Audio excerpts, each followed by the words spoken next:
Good evening, ladies and gentlemen, dear guests. First of all, please welcome in our camp on behalf of our director, Mr. Ondřej Boháč, director of Prague Institute of Planning and Development. Warm welcome in our camp. We usually associate camp with leisure, camping, relaxing. However, in our case, camp is a place for intellectual stimulation, knowledge exchange, as well as a place for sharing ideas, like this evening. The topic of this event is future of mobility. Actually, it's quite a hot topic for Prague. It is expected that the city assembly is going to approve first sustainable urban mobility plan for Prague and its surrounding this Thursday. So, fingers crossed. Currently in Prague, 70% of all trips are made by environmental friendly public transport means, major in public transport. On the other hand, we face the fact that the trip across the border of the city tripled in the last 10 years. So that's the reason, for example, why we believe in railway transport. Future of the mobility. There are many challenges as well as many opportunities. So I wish that this evening will be fruitful discussion. Thank you very much and welcome. Thank you so much. We have two very special guests, and I would bet with you that no other European city has the same as we have tonight. We have two European commissioners with us. I welcome very warmly Madame Věra Jourova and Madame Violetou Bulc. Both commissioners will give us their first welcome speech, and later we will have the honor to have as well Madame Commissioner Bulc with us at the panel. And I heard that Madame Jourova will attend the conference, so we can have this debate together as well. So please. Good evening, ladies and gentlemen, dear Violeta, dear guests, dear friends. Já jsem si vyprosila, že to řeknu česky. Sorry, Violeta, pačí palos. Dobrý den. Pro mě je to vždycky divné být v Praze a mluvit anglicky, a tak si to teď chci užít. To je dobrá zpráva, špatná zpráva, že k mobilitě toho nemám moc co říct, protože dělám justici, spotřebitele, všechny možné měkké věci a technické věci a takové ty nové technologické vývoje a dobrodružství, to nechávám na vizionáře, a jestli je v Evropské komisi nějaký vizionář, tak je to vizionářka a je to Violeta Bulc. A já jsem moc ráda, že s ní můžu spolupracovat, protože ona je vždycky studnicí nových nápadů, ideí, vizí, energie. Vedle sebe taky sedíme na zasedání komise. Někdy nadskakujeme ve stejnou chvíli, don't you think, Violeta? Sometimes there are moments when we are upset at the same time. Takže jsem moc ráda, že přijala pozvání, že přijela do Prahy a ona dobře ví, o čem budu mluvit, takže já to opravdu udělám česky. Můj příspěvek by měl dát takový kontext, kde se nachází Evropa ve vztahu k moderním technologiím, k robotice, k digitalizaci a umělé inteligenci, což je kontext a rámec, ve kterém se nepochybně budou vyvíjet všechny nové technologické výboje v oblasti mobility.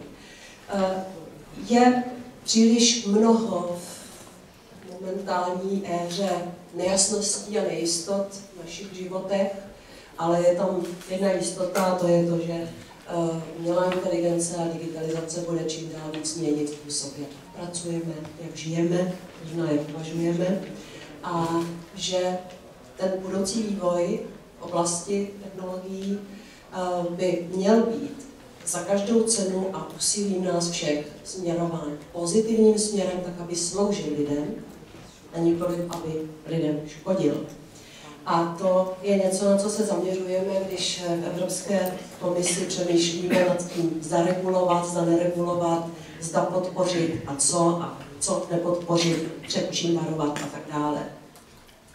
My bychom si přáli jako představitelé Evropské unie, aby Unie byla tím globálním lídrem, aby překonala zejména v té oblasti umělé inteligence takové ty bariéry a ten schodek, který máme vůči Číně a Rusku. A jsme přesvědčeni, že toho jde dosáhnout 3 věcmi, že se zaměříme na to, abychom investovali do těch správných programů a projektů, abychom udrželi v Evropě velké mozky, chytré lidi, abychom podporovali vědu a biznis, kde právě tyto lidé působí. Když zůstanou u lidí, abychom zároveň pracovali s evropskou společností, aby se lidé nebáli technologických změn, aby technologické změny pro část naší společnosti nepůsobily jako strašák, jako něco neznámé, které je připraví o klid a o pracovní místa, takže lidi ze 2 různých úhlů. A 3. věc, abychom měli rozumné regulatorní prostředí, abychom měli dobrá pravidla, která nikoliv, že by měla brzdit inovace a zabíjet ty možnosti, ale aby právě dokázala odladit určitá nebezpečí a rizika, která v oblasti rozvoje technologií na lidi mohou číhat. Evropská komise v tomhle směru, když začnu tím regulatorním prostředím, si myslím, byla velmi přiměřená, protože my jsme se snažili nepřicházet s takovou regulací, která, jak jsem říkala, by to celé brzdila. Jako takový základ regulatorního rámce slouží nařízení o ochraně osobních údajů, protože víte, že při vytváření těch systémů pro umělou inteligenci, propojení, internet věcí, že tam všude se vytváří a přenáší obrovská masa dat, včetně soukromých údajů, a my máme dnes v Evropě taková pravidla, která by měla zajistit, že ta věc nedojde nebo ty technologické změny nebudou na úkor bezpečnosti a soukromí lidí. Co se týče další regulace, myslím, že je správné, že čekáme a uvidíme, jak se to bude celé vyvíjet. Pro umělou inteligenci jsme zatím přinesli nějaké etické rámce, na kterých jsme pracovali s biznisem a s akademickou sférou. Když byste se podívali do našich takzvaných vodítek pro etiku v oblasti umělé inteligence, tak tam jsme akcentovali takové věci, jako že se nesmí vytvářet něco, co bude fungovat jako černá skřínka, black box, kdy nevíme, jak se to chová, že nevíme, jak se budou chovat a chovají algoritmy, že nevíme, jestli není vlastně ten systém AI nějakým způsobem přenesení nedokonalého světa, který je plný předsudků a různých záludností pro lidi, jestli tam nepřenášíme i do tohoto světa umělé inteligence tyto nedokonalosti. Jak už jsem říkala, budeme se velmi snažit, nebo máme tam i tu ochranu osobních údajů, a je tam celá řada, myslím, docela užitečných věcí, kdy my říkáme toto. Etika, morální principy musí být zabudovány do všeho, co se v té věci bude dít. A nějaká přísná nebo přesná legislativní pravidla, nechť přijdou později. A tady mluvím zejména o bezpečnosti výrobku a zodpovědnosti za škodu. Víme, a bude o tom určitě řeč ve vazbě na mobilitu, že se hodně řeší, kdo je zodpovědný za případnou, nebo kdo bude zodpovědný za případnou nehodu a škodu, která bude třeba na zdraví a na majetku lidí. Tohle to jsou věci, které chceme zatím řešit tím, že říkáme, nechť se aplikují pravidla civilního práva, nevytvářejme žádnou legislativu, která bude specificky připravená na tu oblast umělé inteligence. A my právě tady s tím, jak aplikovat stávající právo na AI, tak to budeme vlastně ještě teď prezentovat na podzim říjnu v rámci takzvané industrial strategy, průmyslové strategie, kde je právě a bude tam dost významná kapitola věnovaná těmto novým věcem. Ještě když se vrátím k tomu privacy, soukromí, jak GDPR. Myslím si, že se s tím žít dá a že i ti výzkumníci a biznes, že si s tím poradí. Je tam několik takových základních věcí, které se musí respektovat a které už jsou známy, protože GDPR už je vlastně rok v provozu, bude to 25. května rok.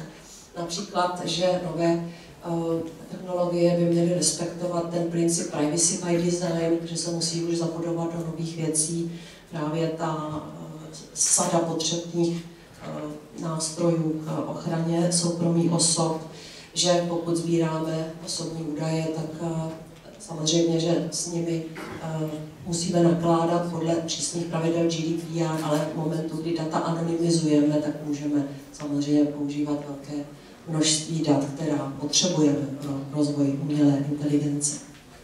A to beru trošku letem světem, protože vím, že jste zvědaví na to, až se to celé přesune do oblasti dopravy, kde já skutečně nejsem tím hlavním arbitrem. Myslím si, že přeskočila jsem ty peníze. Evropská unie, pokud schválí nový rozpočet, tak tam z toho můžete vyčíst, že bude klást velký důraz na oblast technologického rozvoje, včetně rozvoje mobility. Máme tam programy Horizon 2020, ten ještě teď dobíhá, plus bude posílený program Digital Europe, kde počítáme s velkým navýšením. Víte, že budeme muset šetřit po odchodu Británie, kdy odchází vlastně čistý plátce, který zásadním způsobem přispívá do rozpočtu, tak jsme museli ty peníze plánovat jinak. Jinými slovy, budeme mít méně peněz, ale budeme za ně muset udělat více, protože máme nové různé věci k financování, včetně nutnosti být bezpečnější, lépe chránit vnější hranici, budeme investovat do obrany. Takže jsem docela ráda, že právě do oblasti vědy a výzkumu a do oblasti výzkumu, který bude využíván v ekonomické sféře, se bude investovat velmi, řekla bych, velkoryse. Měli bychom investovat 7 miliard ročně do právě oblasti digitalizace plus 20 miliard eur ročně do oblasti umělé inteligence s tím, že tam se počítá s kofinancováním ze strany privátního sektoru. Ty investice by měly jít hlavně do testování a do experimentálních zařízení, experimentation facilities. Tak, teď vidíte, že ta čeština už není na to nachystaná. Je na to nachystaná. Na tyto nové věci. Takže peníze, lidi, pravidla psaná lehkou rukou, abychom nebrzdili inovace a myslím si, že pokud budeme pokud budeme v Evropě pracovat na těch věcech společně, tak máme v Česku, víš, Violeto, do you know we have a proverb in Czech? Doženeme a předeženeme tu Čínu a tu Ameriku, takže toto přesně chceme udělat. A já už bych to teď nechala na kolezích, na kolegyni a děkuji vám za pozornost.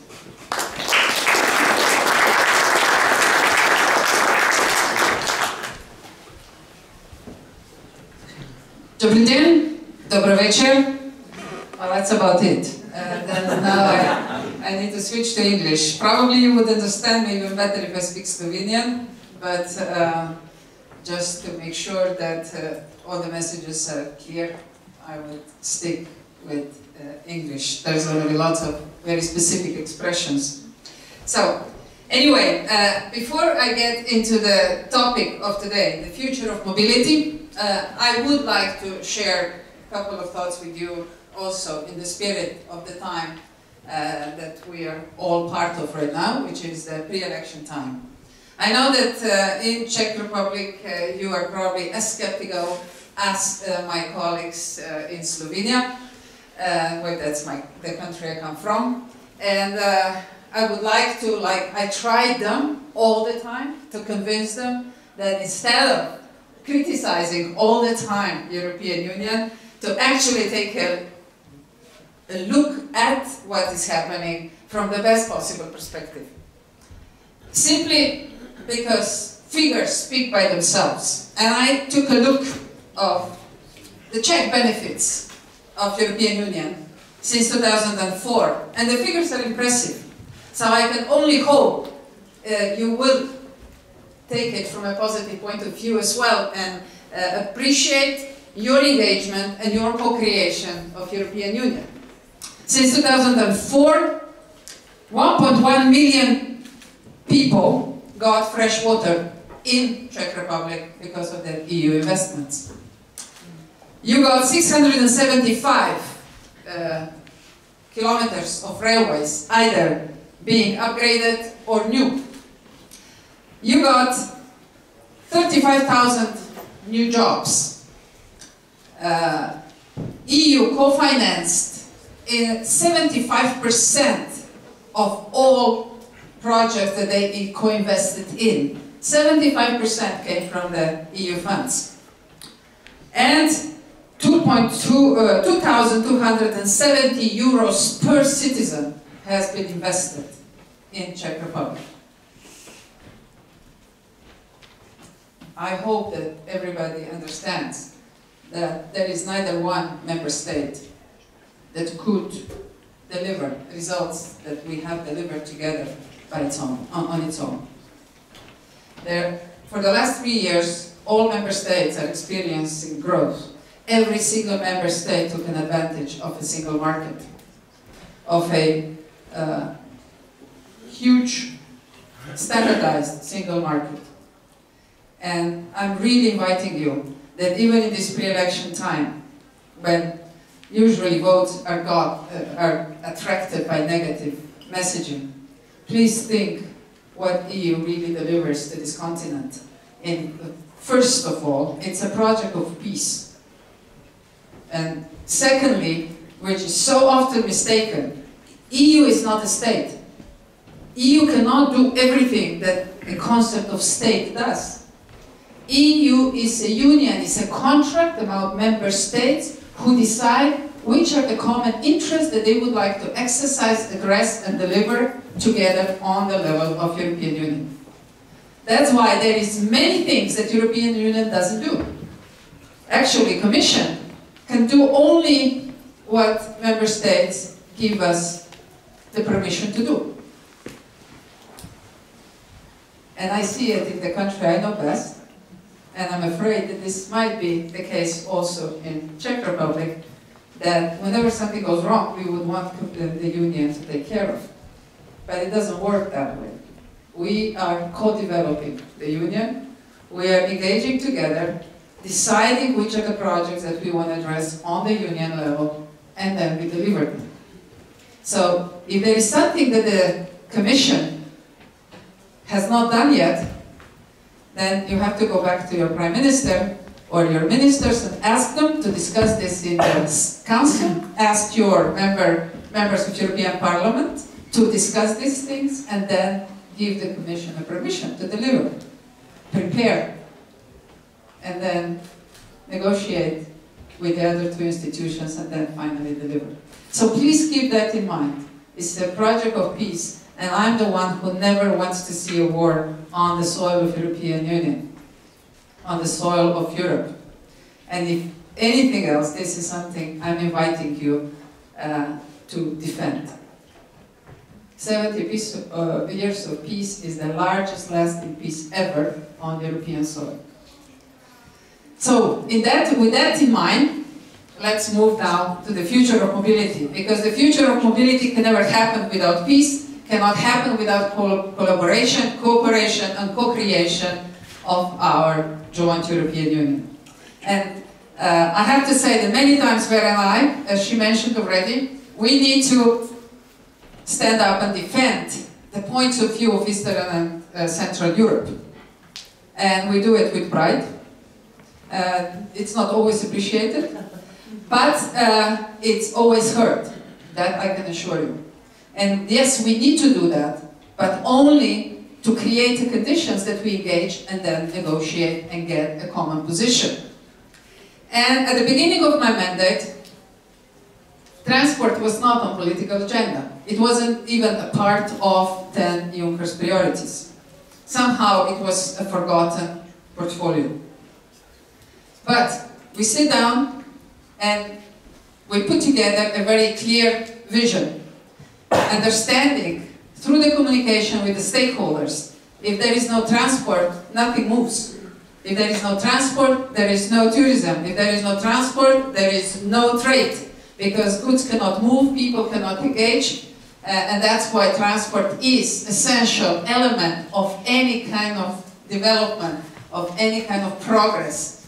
And that's why we got so motivated to put an ambitious plan on the table, and I'm quite happy to say that after 4 years and a half, I'm proud because we delivered what we promised. Let me walk you through this story now, and invite you then to ask questions, to challenge me, because I'm not saying I'm right, I'm just telling you what we decided to do. Yeah? So, first of all, I'd like to bring your attention to 3 key objectives, 3 key goals that we are following, and check ourselves how our proposals, projects, regulatory intervention, standards are delivering against these 3 major goals. First, efficiency. Do you know that European logistics, in spite of having a lot of challenges, is one of the key components of competitiveness of EU? Because no matter how many difficulties we have, we are still doing quite well compared to other worlds. So that's why the efficiency of delivery is one of our key objectives. Are we there yet? Are we happy? No, of course not. Because especially the railways are not delivering yet. But later on I will share a few information with you, and you will see that by 2030 the picture will be very different. And I'm inviting you that you fully come on board and help us to co-create this vision by 2030. The second, connectivity. Connectivity index. How well are we connected? Either via aviation, or rail, or road, or inland waterways, or motorways of the sea. So it is really important that wherever the EU sees a business opportunity, trade opportunity, and wherever the source of the tourism for Europe is, this is where we are tapping into this potential, and that's where we make sure that we create connectivity, being either via aviation or cross-border connectivity with our neighbors. The third one is the most painful one, and this is where the biggest changes are happening as we speak. These are the negative externalities that transport is delivering. And all the prosperity doesn't always come only as a good. Their intentions are good, but deliverables are not always good. Transport is one of the biggest polluters in the European Union, actually second biggest polluter, responsible for 24% of all CO2 emissions, not talking also other forms of pollution. And that is one of the very important negative externalities, because in Europe we have 400,000 premature deaths due to the pollution. And 24%, let's say 25%, so you could see that we bear a lot of responsibility. And that's why our commitment is very clear. Vision Zero by 2050. And if you take a look what is happening in European transport, you will see that there is a lot of very severe activities to bring the pollution down. And I will talk about it a little bit later when I will address the strategies. So, pollution and bringing down the number of premature deaths that the transport is responsible for. The second negative externality is, of course, fatalities on European roads. We have, per year, 25,000 fatalities, 136,000 are seriously injured. And Czech Republic has its own statistics that speak about how needed the action in this road safety topic is, and I will speak about that as well, how we plan to address it. But this is something we're setting a goal, and again, goal is very clear. Vision Zero by 2050. So this is the second Vision Zero. The third problem, congestion. Also negative externalities, which also contributes to the loss of efficiency and loss, of course, of a free time of citizens, which is so desperately needed in this high-paced society. And if that is not enough, we also have a lot of administrative burden, which is a big obstacle for efficient organization of transport. And here we have also a very clear vision. Vision Zero. No papers in either passengers or logistic services by 2050. I do think that this one we will achieve sooner. So, 3 Vision Zeros. I cannot promise congestion. But 3 Vision Zeros, very clear, and we are walking the path. So, you see, these are the 3 goals. Now, we have 6 very simple strategies how to achieve these goals, how to bring the efficiency up, how to bring the connectivity up, and how to drive the negative externalities down. Just for your information, who would dare to guess how much euros per year we accumulate of a negative externalities? Any wild guess? 20. How many billions? 20 billions. 140. 140. Anything else? Okay, now buckle up. Fasten your seatbelts. 1,000 billion euros per year. That's the price of success. In June, all ministers will get a full report per mode, per country, and we will publish it. So take a look at it. You will see how Czech Republic can improve its conditions. And of course, we will invite all other member states as well, just to bring these figures down. First, very clear strategy in order to address these 3 goals: decarbonization, bringing down the pollution and address the climate change issues. How do we do it? I will be very quick. 3 major strategies or pillars under this one. Clean vehicles, very clear targets for personal cars, for heavy-duty vehicles, set already under this commission just by the end of last year, together with the Parliament and the Council, confirmed. Now the industry has to follow. So clean vehicles is first. Second one is alternative sources of energy. Green energy together with infrastructure to access the clean energy. Every member state had to submit in 2016 a plan, and now they are in the phase of implementation. This year, in fall, we will take a full stock taking to see if the member states are delivering on their promises. The third one, which is probably the most important one of all, is better organization of transport and behavior change. Why is that important? Because we do have a lot of infrastructure already in place, but it's not well used, it's not well connected. So our focus is on interoperability and multimodality in order to take the best out of the already invested infrastructure and focus on the missing link, cross-border connectivity, and bring the efficiency up through better organization. Behavior change is a big challenge. Why? Because nobody wants to change. Yeah? I told you about 1,000 billion euros of negative externalities, but when I ask you, are you willing to give up your car? Will you? Will you take a public transport? Maybe, under certain conditions, right? If it's available, if it's affordable, and if it's, you can use it when you need it. Is that correct? Then you might consider. Do you agree? No, I'm still not convinced. But that's the direction we're going. In order to to address this deficiency in efficiency and to bring pollution down and bring the road safety up, we are actually investing a lot in public transport.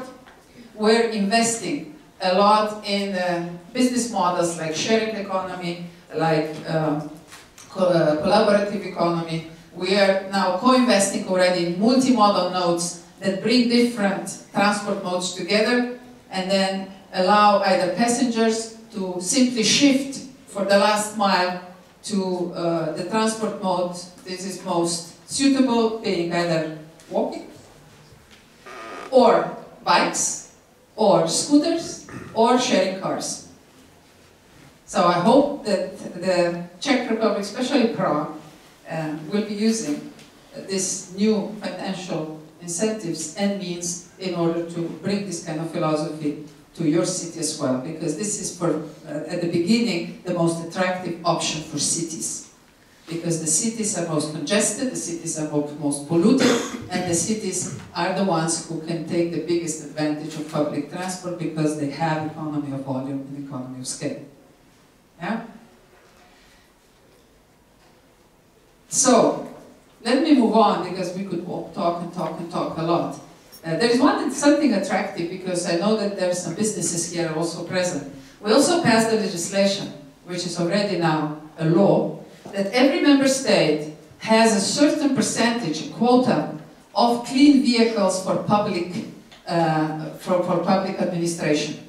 Being trucks, being personal cars, or being the working vehicles. So this will boost the economy of volume so that European industry will be more courageous to enter this market and, of course, provide the good solutions for a reasonable price.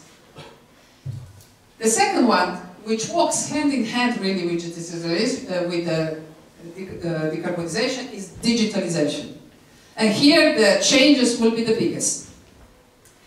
Under this commission, and I tell you, my astonishment the first month when I became a commissioner, worked before in Silicon Valley, being in telecom business, running my own company, which was all dealing with advanced business models, realizing there is almost no digitalization in European transport, or very, very limited, mostly to aviation, because, of course, single European skies are our pride and is by far the most developed transport mode. So, we decided that we will make a change, and thank you to European Parliament and the Council, because they both had a sense they both felt that this is the right way to do it. We introduced digital solutions now in all modes. Probably the biggest achievement is a single window for maritime, which you will not be able to take too much of an advantage of. But we simplified the management of all documentation in ports and dropping the administrative burdens for over 60%. But the concept of a single window, so basically entering all the information about cargo when it enters a single European market, and then no matter which mode it uses, it always follows the cargo, the same documentation that you can take a look at in the one joint distributed network database, which is through the distributed networks connected. We are planning to move now this to other modes as well in the future. 4 levels of digitalization in roads. Smart digital tachographs, all e-documents for the road mode, and also the business-to-business and business-to-administration, administration-to-administration documentation. So that's going to be a huge difference in a matter of months. Hopefully, successfully, we'll finish negotiations right after the Parliament comes back in a trialogue. That's all that it's left. And by the end of the year, I hope we will have a new framework where all these levels, the 4 levels of digitalization will be possible. I see several young people here. I hope the most exciting part of digitalization comes from aviation, and it comes with a completely new business segment. In September last year, EU got EU-wide regulatory framework for the use of drones. Flying cars. In a couple of days' time, implementing rules will be published. And by the end of the year, I hope that we will launch the first services. With a very, of course, clear rules to ensure that drones are used in safe, secure, and people's friendly way. One element that corresponds with the first strategy that I introduced is that all drones for commercial use will have to be clean. 100%. No diesel based. Yeah? We also developed innovation, which is quite impressive for the public administration and for the Commission. So-called U-Space, urban aviation space, a new management system that will manage in a same manner all over EU the use of drones. Something also new, that this regulation for these drones is for the first time not tied to technical specifications, but to the risk factors and the services that the drones are used for. So that's quite new, and it's all digital. Yeah? Inland waterways, which are important for you, also completely new digital system for management of inland waterways. So, and now I'm back to railways. Fourth railway package, decoupling of infrastructure and services. 14,000, 1, 4 and 3 zeros, of European rules will by the end of the year be replaced by 1,600, 2 zeros, EU-based rules. A huge simplification and finally paving the way for full digitalization of major railway corridors. That will happen by 2030 by implementing to all 9 core corridors that connect all member states with ERTMS, which is also European invention. Unfortunately now many other countries are using it, but finally we started with a serious deployment also in EU, which means no more at every border train will need to stop and change the front engine, change the management system, change the crew. Finally, by 2030, the train will be able to go throughout entire EU without stopping, except at the stations. That is really huge, ambitious goals, but member states made commitments and we have financial means to support the implementation of core corridors by 2030. I could go on and on, but let's shorten this discussion, and just briefly I would like to touch other 4, because then I'd like to get some questions and see what are you interested in, and see if we could go deeper in some other topics that are really close to your heart. Investments, it's a huge story. And I have to say a couple of words about that, that you also see how much we gain together as EU. This would never happen if every member state just tried to do it on its own.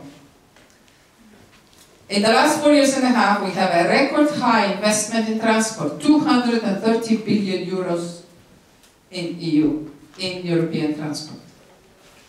How? Well, grants gave us a total investment of 50 billion euros. And we used it all already last year. We still have few calls now, but these are all from leftovers.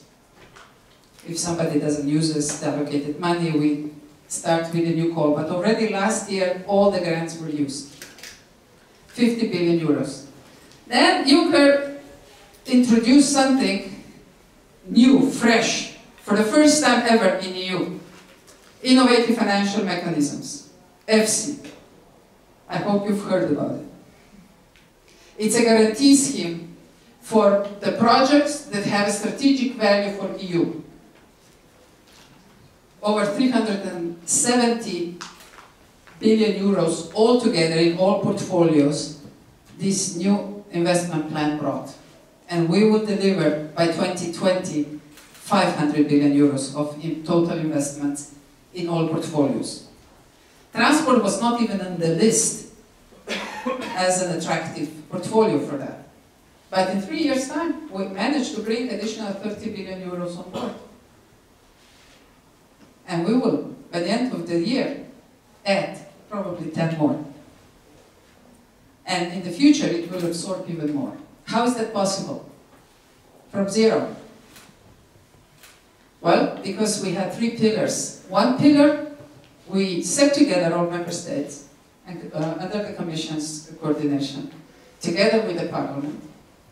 And we made an analysis of missing attractions in the regulatory system, especially in banking system. And we made some regulatory changes to create possibilities for this kind of innovative financial tools to come on board. Then we created a pipeline of projects that EU recognizes as strategic projects, with the huge roadshows into all member states, helping stakeholders to identify the projects like that. And the third, of course, guarantee scheme that we provided. I'm quite proud of that, because every single portfolio was really activated and contributed to this success. And that is one of the reasons, if you take a look at the structure of the growth, GDP growth in member states, you will see that the public investment is taking the largest share. That is what brought stability to EU. Yeah? And not only that, we introduced also blending mechanisms. Like, you could use a bit of grant, you topped it up with European guarantee scheme, and then you invited private investors on the projects that were by far less risky than before. That's how it happened. And again, transport was the ideal portfolio for that. So I hope Czech Republic will take an advantage of this and be active member of these new tools in order to continue your great development. Because you have been successful, and you are a very successful member state. But don't forget that a lot of that came with the help of all other member states. There's hardly no reconstruction project in Czech Republic that the EU money will not be engaged. Yeah? So let's admit it. It's okay. But there is so much more that we can do together and change and reshape that, don't worry, it will be enough room for further development as well. So investments will continue to deliver. And in the next MFF, I'm glad that transport is one of the portfolios that gained additional financing. And that is very important. Why? Because it means we develop the confidence of investors, member states, in order to even further develop transport as the source of overall growth of other industries and other portfolios. So how much will it be? In transport, we will get 30.6 billion euros for co-investments. So that could trigger a nice amount of investments, probably around 100 billion euros. And what are the key characteristics that are new that I'd like to bring your attention to? First of all, for the first time, we will have a focus on synergies. And I will mention under the digitalization one very important aspect. Synergies between energy, telecommunications, and transport. Why? Because of the clean mobility that we already discussed before, but for the telecommunications to bring them on board, the driver is connected, cooperative, automated, and autonomous mobility. Which, by 2030, automated mobility, by 2050, autonomous. Why is that important? I don't want to drive. I'm the one who has to drive, but I don't like to drive. And by 2050, I will be in another group of citizens. And I would like to keep my independence and my social engagement. And I don't want to call every day people to come and pick me up and drive me where I want to go. So autonomous mobility for elderly people, for people with disability, is a perfect solution. The other one is that we see that villages are very much deprived of public transportation because it just doesn't make sense, it's too expensive. With autonomous mobility and sharing concept, collaborative concept, rural areas will be fully integrated in public mobility. Road safety, another big aspect, because by with the autonomous mobility, there is zero tolerance for mistakes, the same as we have in aviation. And this picture is very describing these phases that we are undergoing. We are right now in the phase of connected and cooperative mobility, and CITS, which is Intelligent Transport Systems, we are 2 weeks away from hopefully getting the new directive on CITS, on Intelligent Transport System, which will allow that the industry starts deploying the features for connected and cooperative vehicles. We count for autonomous mobility on 5G. I'm inviting all the time the industry to finally start delivering the products that we can start testing them and developing standards. In this first phase, we will, it looks like we will be using Wi-Fi just to get it started, because there is no other product available. So, if we go back to the previous slide, in the next financial plan, 60% of all investments will go for decarbonization. 60%. Overall European budget, 25%. But in transport, 60%. So, put some thoughts into it. If you want to work with projects on EU level, this will be the place. In combination with digitalization, you cannot miss. Yeah?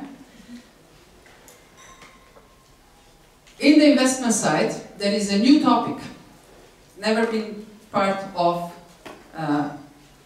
transport financing before, called military mobility. European Union, last year, in the speech of the Union President, announced that EU will have a common defense policy. Of course, the first question is, how, in case that we need to, how are we going to move around? And we realize that our infrastructure is just not fit for purpose. So we will have a special budget now available for civil infrastructure to be upgraded in case that the same civil infrastructure will be a priority for defense purposes. All member states have to submit plans. So by the end of the year we will have a priority list, so every member state will know which projects are eligible for the military mobility upgrades. Other priorities stay the same: cross-border connectivity, missing links, digitalization, decarbonization, and for the first time ever in the budget, a dedicated pillar also for road safety, also on the regional roads. Thanks to the Parliament and Council, they will be able to understand that this is necessary to be moved, that this needs to be moved to regional roads as well. So I'm glad that this is now part of the proposal. Innovation, where do we see the biggest changes? I already mentioned new business models emerging, but in order to deliver on decarbonization, what do you think is the biggest challenge?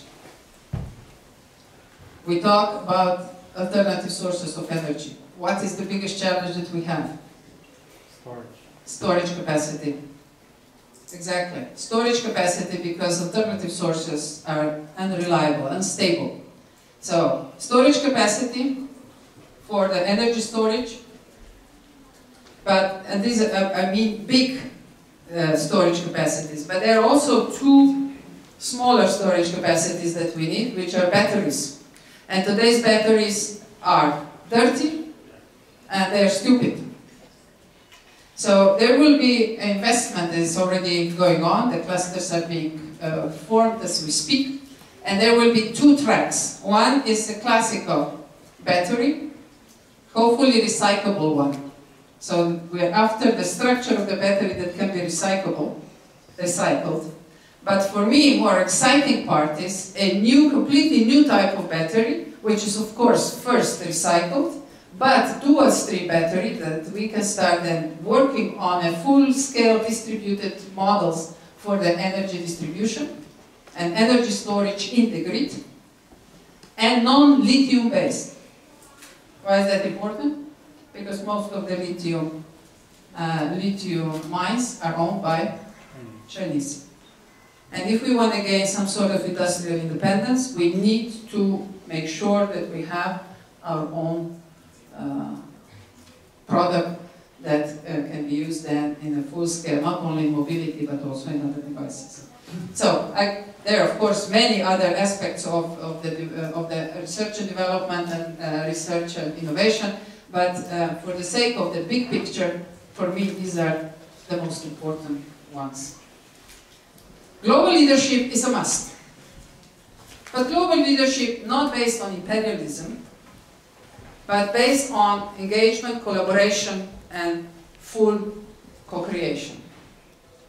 I'm glad that also under this mandate we were able to deliver many global agreements, and just today, a couple of hours ago, just before I departed on the plane for Prague, we signed 2 new important agreements with China, which are the first 2 deliverables after the big summit, China-EU summit, a few weeks ago. And these are the agreements on BASA agreement, which is the agreement on industrial cooperation in aviation, and horizontal agreement, which for the first time, finally Chinese acknowledge EU as a designation, and the basic services have now been put in this framework of horizontal agreement, and that is paving the way for the full-scale comprehensive agreement in aviation in the future. So these are revolutionary steps, because we've been negotiating this for years and years, and now finally we're able to deliver. For overall, for EU and our neighbors, one of very important agreements which you, I hope, will take an advantage of as well, is agreement with Western Balkans.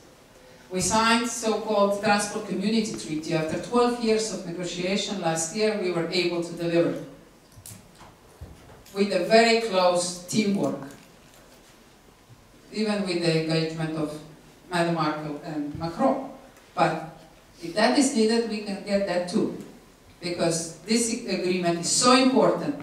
Since then, the all Western Balkans countries started with a full-scale alignment of regulatory frameworks that we have in transport in EU, and first 4 important investments are undergoing now in railways and cross-border checkpoints in order to speed up the cargo handling and speed up the logistic networks. So things are moving. You see, it's not all bad, is it? Huh? It just depends which glasses you have on and which angle you want to take a look at. So, of course there's lots of problems. We went through 5 major challenges in the EU. Refugee crisis, terrorism, Brexit, Trump, post-social crisis. Yeah? Everything happened in only 3.5 years. And we're still the 2nd largest economy in the world, with a constant growth and narrowing the gap with the EU, and we have the most sustainable development strategy of all. And it's not that bad. It's not that bad. But we can do better. So, this is just a quick overview. You see, at the end, everything comes to people, because everything we do is you and I and you and you and you, nobody else. No trains, no railways, no buildings. It's only people. Yeah? That's why I have such a faith in the union, in our collaboration and cooperation, because I have faith in people. So, thank you very much, and I hope for many questions.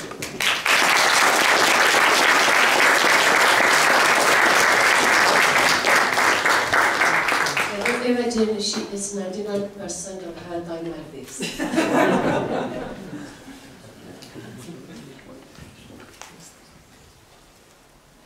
Any question? Not now. Sorry. I'm still managing. I'm sorry. I thought I'm still on. Life is a wondrous and ever-changing journey. Every step a new chapter. Simply, the stories of our lives are the stories of curiosity, inspiration, and restlessness. The tale of innovation, innovation inspired by a wide-eyed approach to life, a positive energy that ensures we see new ideas and potential all around us. That is Škoda. Inventiveness since 1895. That is what has driven us for over a century and will drive us into a clean, silent and fully connected future, driven by positive energy. Developing solutions for a new generation. Simply clever e-mobility that offers a 500-kilometer range to explore with charging times of under 30 minutes, so we can start yet another new journey, quickly, cleanly, safely, opening up new roads, new horizons, new chapters for all of us, inspiring, innovative, incredible, introducing the Škoda Vision IV.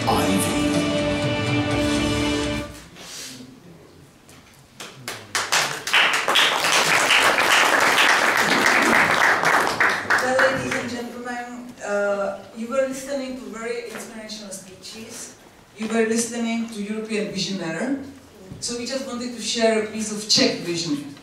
This is why we wanted to interact with this video, so you just see that we have visions as well. And I think we will talk a lot about visions and inspiration tonight. And I agree with you, gentlemen. I have written before like 50 questions, and now I have like 200 questions. So I absolutely share that we will have enough time for the questions. So I would like to welcome you here in this panel discussion, where we will continue to develop the future of mobility and to develop and expand the topics we were touching in these first speeches. I just remind you, my name is Martina Labajová. I am a member of the European Parliament, but also a member of the board of Institute for Politics and Society, which is organizing this event. And as you see, we brought very interesting guests for you here tonight. Mobility and transport is today one of the most important topics in the European Union, and for the Czech Republic, perhaps even more important than for some other parts of Europe. Geographically and historically, we are at the crossroads of major European roads. And moreover, we are traditionally an industrial country, focused especially in the automotive industry. Future of mobility, what it is about, we will have enough time to talk about it. And I promised to myself that I will never ever tonight mention a word campaign. But I will. Last month, campaigning, almost every debate we have, people are asking about mobility and about the future of mobility. Very positive surprise for me. So that's very timely topic. Well, we will talk about impacts, we will talk about challenges, about opportunities, and of course I am asking, are we prepared for all these challenges? And what should be done in order to take advantage of changes in transport and mobility in the Czech Republic as well as in the European Union? I am very pleased to have today representatives of different areas in this discussion. Business, industry, government, and the European Commission, which I believe will give us different views and will make it very interesting. So I would like to welcome our panelists, once again, our dear guest, Violeta Bulc, European Commissioner for Transport. Thank you. So, of course, in this panel representing the broader European view, and as you heard, the visionary of the European Commission. I start with the man, because I am very pleased that he is today with us. Radim Jančura is a successful...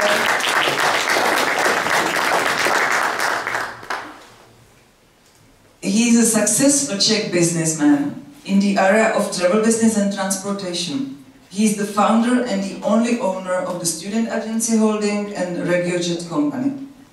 RegioJet is the biggest private passenger train and bus operator in the Czech Republic and Slovakia, and leading mobility provider in Central Europe. So we are looking forward to hear your views. We have Milena Jaburková. She is one of IBM's leaders in the Czech Republic and Slovakia.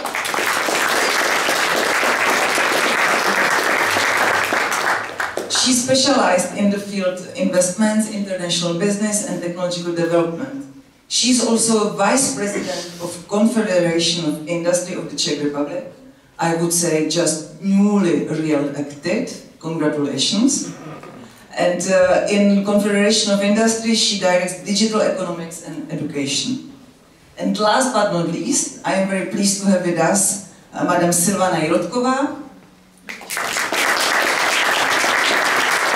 Deputy Minister of Industry and Trade of the Czech Republic. She is a successful Czech businesswoman and manager and former CEO of Czech Invest, the business and investment development agency. Congratulations as well, because you took the office 1 month ago, I guess? 3 weeks. 3 weeks, okay. Congratulations. We are happy that you are with us. Well, Commissioner, I will just first explain the rules. First, we start with really small, quick speech of every panelist. Then I have a couple of questions. I will not use all of 200 I have, don't worry. And then I will give the possibility to you to have questions to our guests. Violeta. Yes. Sorry that I call you like that, but we spent a lot of time together working on mobility package, so I think we know very well each other. But thank you first of all for reminding us that there would not be future of mobility without peace. Thank you for that. You talked a lot about digitalization. This is of course a topic which is very dear to my heart as well. We need a full digitalization of transport, you said. But do you really think that people, their skills, their jobs and industry are ready for that? How can we support them? How can we assist them from the European level, and then of course what should be done at the member states level? Thank you very much, because this is something I did not touch in my opening speech, and it's of course very important. That's why 30 years vision is so essential. We have 30 years time to readjust. There will be many new jobs that will emerge, especially based on different information technologies, management of data, analytics, and data management, new services. We speak about mobility as a service, so there's going to be a lot of new jobs emerging there. We talk about joystick transport, because there will be a lot of jobs created in the offices. When I said autonomous mobility, of course, that doesn't mean only cars. We have the first ships emerging, autonomous ships. We have autonomous trains. We have autonomous ships on the rivers as well, not only in the sea. So all this will come together and create a completely new types of jobs. So just imagine the shift from standard propulsion systems to electrical motors. That is a huge shift. Do universities teach about that already? I mean, I think most of the machinery, university for machinery, they still teach all propulsion systems. But the industry is hungry for knowledge about electrical propulsion systems or big hydrogen propulsion systems. Yeah? So there are many levels. One is universities. The other one is the group of people who are about to retire. The responsibility of corporations is that they give them a decent retirement period and allow them to die with jobs. And then is the group of people who are at the peak of their careers, and they will have to invest a lot into the retraining and bringing fresh and new knowledge on board. So I believe that we started addressing this. We have a lot of pilot projects now on the EU level. For example, from my portfolio, maritime got involved in these pilot projects, the future of skills. And I know that from their experience, where 25 different stakeholders signed this commitment together with unions to understand what the future of jobs will be, and I'm sure that all other portfolios will learn from it. So there will be a lot of change in the way how the management systems are organized. So we already see that there will be more and more jobs in this area. So how to organize multimodal environments better. So completely new types of knowledge, horizontal thinking, organizational thinking, management thinking, and of course high-end in research and development and research and innovation, where all the engineering minds will have almost a paradise because so many new things will have to develop. So I have this optimistic point of view. I'm not saying that it's going to be easy. It will require a full coordination and cooperation of the entire ecosystems, industry, unions, NGOs, governments, and European level institutions in order to really help and somehow curate this transition towards autonomous mobility, automated first and then autonomous mobility. But take a look at the first industrial revolution, take a look at the second industrial revolution, take a look at the third industrial revolution, and now we are in the fourth industrial revolution. These challenges are already known to us. It's nothing new. What we could do better compared to previous industrial revolutions is that we are stronger in the preventive steps, so that we get ready better, that we start preparing and retraining and understanding the changes that are happening sooner. That's where I see an opportunity. Thank you so much, Mr. Jančura. Science fiction or almost the paradise? We heard about decarbonization, about digitalization, investment, innovation. Of course, you can provide us with a unique insight, a unique view of a public transport. What do you think about the full digitalization of transport? What do you think about the visions of the European Commission?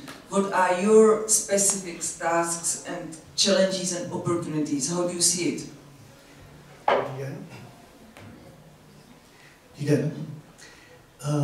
First, thank you so much, Violeta. You came. We have seen each other the first time, but you don't know how much you help us already, or your team or European Commission in to open the market. We are very often calling to European Commission, please help us. Yeah. I heard that there is in European Parliament a process of improving regulations TM 71 about the digitalization, so it's mean full selling ticket. Yeah? It's the aviation, this is, as you said, this is our dream goal. Yeah, we are the biggest IATA seller in Czech Republic, and it's so easy to sell all airlines in the world via GTS like Amadeus, Galileo. And this GTS is already 50 years old. It's a very old system. Yeah? But when I want to buy a ticket by train to Europe, it's not possible. Okay, I can use the private companies like Go Europe, but they cannot combine the two different operators, yeah? Or the same Kiwi, this is a Czech company. Yeah? It's difficult to combine. So it will be very helpful, and it is a public interest that all train operators, doesn't matter small, big, private, not private, PSOs or big subsidies or open access, that everybody has to sell everybody. So it doesn't matter to any website I will go, or to any shop, and I would like to go somewhere, everybody, okay, they maybe commission 10%, which is enough, just to cover the cost of work, maybe even less, that have to sell anybody. Again, this will be like an airline business, one network, doesn't matter who is the operator. Can I just encourage you? May I? Because this is important information. The stakeholders committed voluntarily to fully work for integrated ticketing, and we already have now in the process exactly the systeming happening. It's not done yet, but please come on board. That is a result of last year's, when the whole year was dedicated to multimodality, and the stakeholders now made the commitments that they will work together towards integrated ticketing. So this is a really, really encouraging news. This is so important because okay, I always say that I'm not happy that to be the part of some online system together with other operators, because I'm preferred operator, and you people usually go first to us, and then if you are full, they go somewhere else. This is the advantage to be not everywhere, but I believe that this is a really public interest, and this is future. Maybe I will lose some clients, but I will get much more from the especially global clients which don't know that any kind of regulated company even exists. Yeah. So this is fantastic. What I'm looking for is autonomous cars. I borrowed Tesla for 1 week. I spent half of time in the charger because I find out I have no charge. I cannot charge at home because different. But it's easy to improve at homes. And, so that was a clean car, not autonomous. Yeah, but it's close because on highways, not just Tesla, but even cheap Škoda with some security system about the lines and distances. It's like autonomous highways. I believe that full autonomous will be 10 years, not 2050. I believe so. But on highways, it could be too. Yeah? It's okay. Maybe to improve the signaling system during the winter time because there's no lines. Yeah. But I think there's a... I'm willing to bet. Yes? Yes. And I will be alive. So 5 years highways, 10 years all rest. Because important is that we are a big economy, but I believe that maybe we are not so aggressive like Americans and Chinese. If they will start first, we have to follow them. Otherwise, we will not so, or economy will be not enough efficient. And the drivers can can do a different job. Yeah. But I'm very worried about the future of public transport. If there will be real autonomous cars, doesn't matter. The first time, okay, it will be with wheel, but then later without. Yeah. I'm very worried because the regional transport will not exist. Why? Because okay, we can call Uber or Lyftago or some to call the car in the villages. Yeah, it's easy. I believe that state will pay. They pay for the social groups as well via this application. Maybe the application would have to be open. So when I, as a grandfather, soon, not soon, 20 years ago later, will call for the subsidized Uber. Probably this car have to be open for anybody which go the same direction. So maybe a few people will jump into my car just to share the cost when it will be half subsidized because social groups. Yeah?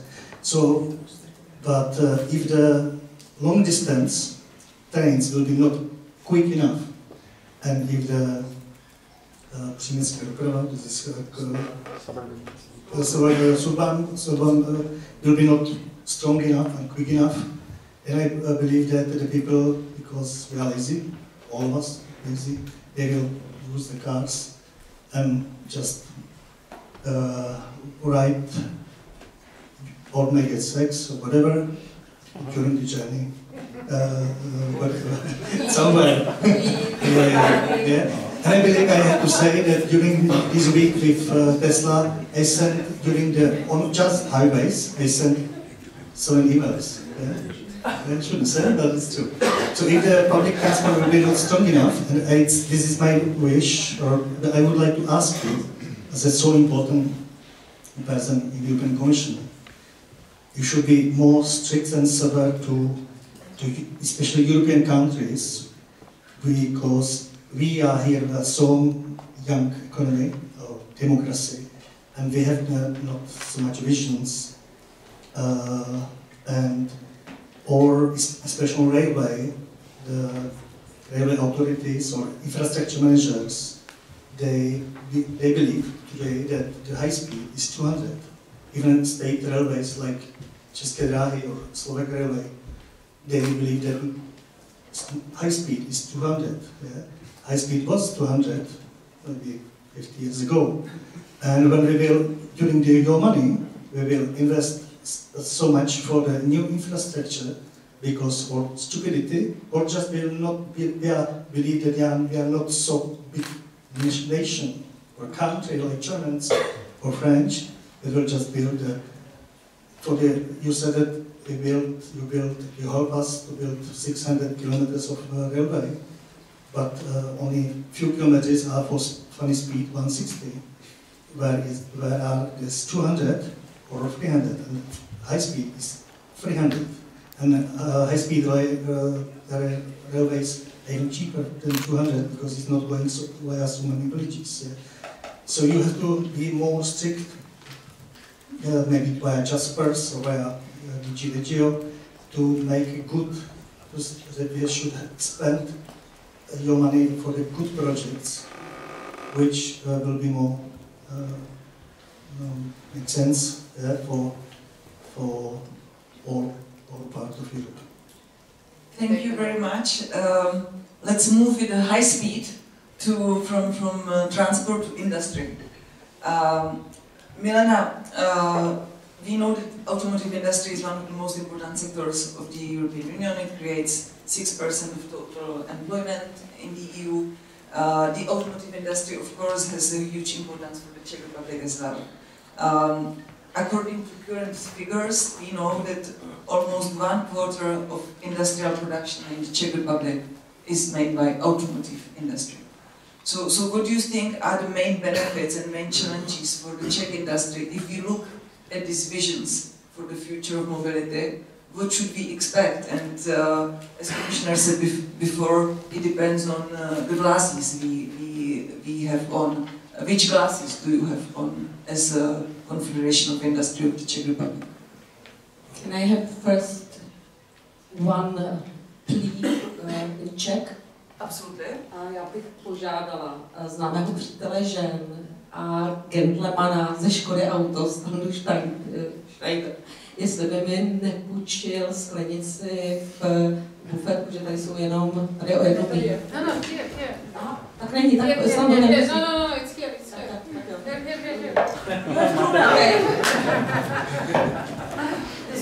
This is a trick of a good woman manager to have 2 glasses of water. Back to the question, you asked me what glasses do you have on? What do you think? What are the challenges and opportunities for the Czech industry with this future of mobility and with these visions we have for the future? So the big opportunity here is AI ecosystem we have in the Czech Republic. We know that we agreed, or not we, the government agreed national AI strategy, and Confederation of Industry was a partner in the preparation, as well as universities and other stakeholders. And what we discovered, and I was myself very surprised, that we have a really strong AI ecosystem. We have world-class research in cyber, in natural language processing, in automation. We have small companies, we have startups, we have big players. And we have in Prague highest number of AI workers following the Paris. So here is a very important ecosystem who can help. Also, we have several strategies as a country of future, and we understand it as dedication of the government to support innovation, to support smart mobility. From the EU point of view, we have single market still, even though it's more difficult to keep single market going. At the EU level, we still have a single market, and the EU, and we are a member of the EU as a strong, and we are a strong trading partner, which is also very important. And the Czech companies in the automotive sector, they have high potential, innovative potential. They do a lot of innovation in connected cars, autonomous driving, emissions. But and now I'm moving to what is needed.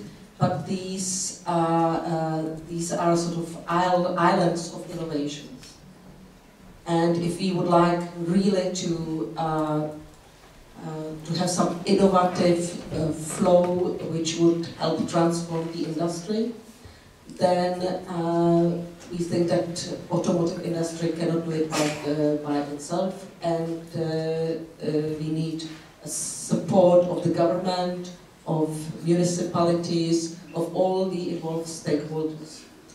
And I think from 2017, 2019, there were several colloquia where all the stakeholders were developing a national plan for automotive industry, for smart mobility. And it's quite a realistic plan with 25 tasks, and I think that what we need now is that government really focuses on the implementation of this plan. Because the changes are so profound and so disruptive that the industry cannot make it by itself, without support. Thank you. The government was mentioned several times, and of course the commitment of member states. We all know that the future of mobility requires new regulations, new logistics, security, infrastructure and investment. Is the Czech Republic ready to capture this development and gain from it? How we can support industry, how we can support mobility, and what can we do from the national level? What is your view? Thank you. Good evening, ladies and gentlemen. Thank you very much for having me here. Thank you for organizing this great event in such a beautiful place. Thank you for the question. I am optimistic by nature, I would say, first of all. But on the other hand, and I am here today not only as the Deputy Minister, but also as the CEO of Czech Invest Agency, so I am feeling to be on the side of the industry also. So it's quite difficult for me, because I'm not only talking from the part of from the side of the government, let's say, but also from the side of the industry. I think, well, what a challenge in front of us as such. There is great opportunities, there is a great challenge also. As has been already said, we are based on the automotive sector. The economy is based on the automotive sector, and the new trends and the changes are very fast. And personally, I really hope that the sector will follow, because otherwise we may struggle, we may have some issues in very near future. But I am optimistic. So the government definitely, as Milena has mentioned already, agreed on several strategies lately, as the national AI strategy, as the innovation strategy, with the vision of the country for the future, which is a great tool where we implement on the basis of 9 pillars the new trends, the new technologies, the new approaches towards the innovation, the use of innovation, the R&D. We are completely newly established the methods of how we measure the outputs of the R&D and innovation. From the point of view of Czech Invest Agency, and which is also a governmental body, we would like to support, as we do since 2010, especially innovation, and we see the startups created as the source of new innovation, also which can also help to the automotive and to the mobility as such. Therefore, we are planning together with the Association of Automotive Industry mobility innovation hub, which should be quite soon open. So this is one tool, one practical thing how we would like to help to the automotive sector and to the mobility itself. Thank you very much, and I start from you this time. Again, I have a question which I would be interested to hear answer from everybody. Because for all these challenges we have for the future of mobility, for the digitalization, we need to have big EU projects, we need to have big transnational projects. So how can we motivate countries for such a big project? And you will know it exactly from your experience in Czech Invest. How to motivate maybe public sector to connect with private sector in this big project, and how the private sector can be motivated to join public sector in this project. I think because the goal is mutual. It's not only public, it's also private. So I think that the both sides will have to cooperate. It's about cooperation. This also has been already mentioned. It's about cooperation not only between the states of Europe, European Union, but also between the public and private sector. The government and the governments and the public sector cannot, let's say, help itself to the industry, to the sectors, but it has to be in cooperation with the private sector. So as we are talking now again more and more about PPP projects, for example, I think that's the way how we can, because we will need a lot of investment. It cannot be covered only by the European projects. It has to be in co-financing with the private sector. So I think that's the way how we can do it. I think that first we have to be on the same board. We have to understand the context at the same way. So, for example, we have to agree on the importance of e-mobility. That's maybe something we have to understand in the same way. Also, when we speak about public-private partnership, we have to understand the depth of the disruption, because we have many non-traditional partners. The system is changing because you have sustainability issue in this industry. Using of national of resources, pollutions, hazardous material, what to do with them when they stop serving. You have customers which are changing, which require new services, 24 hours, 7 days to be connected. They focus on individual experience, which is more important for them than features and functionalities. You look on a regulatory framework, and especially EU framework, and not only in the area of transport, but also e-privacy, IP rights. So this is a really difficult environment. So we have to understand what is needed, where we go in the similar way, and then we could start some partnership. Also, you have new partners. If we look at, we were speaking about, having autonomous vehicles till 2050. But if you look at Baidu and Apollo partnership, they would like to have autonomous vehicles on the road and highways by 2020. And there are 50, and this is search machine, and there are 50 companies, working on that. So we have to be also open to this new partnership. And we have to be prepared on new workforce, because Generation Z, they don't care, to work whole day life in one company.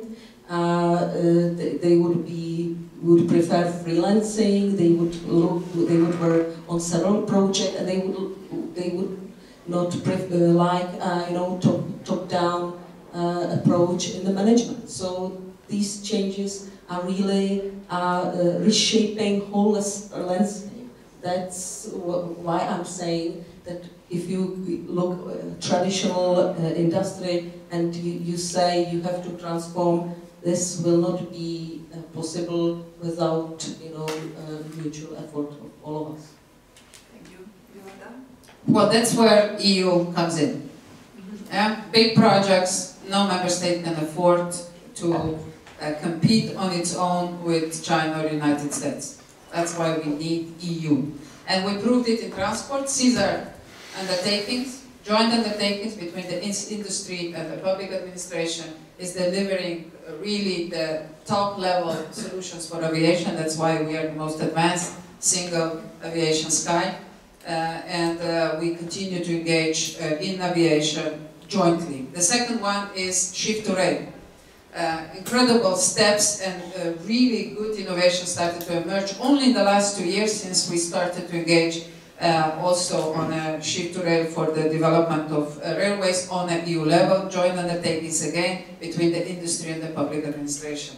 There is a new one proposed for the next financial period on autonomous mobility. We don't know exactly what kind of legal shape it will have, but it will be again a partnership between a public administration and private industrial initiatives, because only when EU comes together we are strong enough, big enough that we can push for new breakthroughs, for disrupt innovation that can be then successfully implemented on an economic volume, economy of scale level.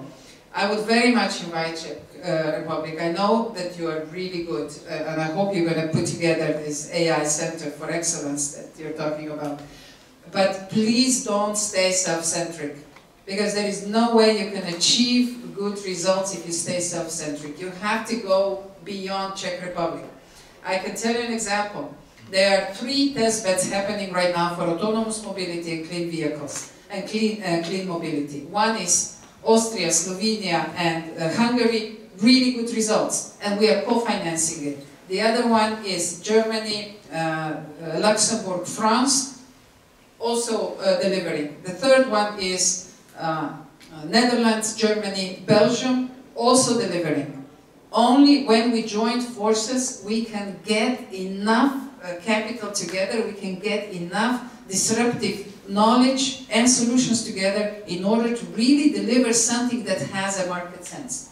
So I'm very much inviting you. It's great to have your Center of Excellence, but make it international.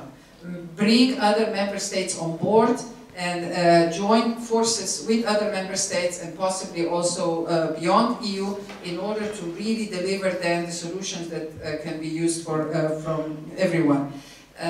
Also in the next commission, our colleagues, Moedas, who is Commissioner for Innovation and Research and Development, he proposed mission statements which will define the key priority areas where the EU will join forces in research and development, research and innovation, and really create a critical mass of scientists, but also the investments in order to deliver some breakthrough innovative solutions to European Union, of course, and beyond. What else are we doing? We're using incentives to generate enough volume, and we also use clear targets who show the predictability for the investors to engage. So these are the instruments besides the regulatory frameworks: standardization, targets, incentives, and big joint projects. This is all happening. Come on board. We need Czech Republic to be a full active member of these groups in order to really ensure that EU stays the most advanced and dynamic market. We are now learning how to bring startups on board, because this is the really weak point of the European Union. And I'm sure we're going to learn, since we started to commit now our resources to this area as well. It's worth it, because if we don't defend this democratic view of European Union, what else is out there?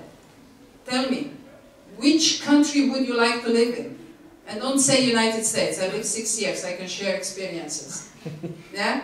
There. So don't tell me that there is any other place in this planet Earth that has a better potential for democracy and human development that we have. But we have to develop that, we have to prove that we are worth it, that we understand what we have.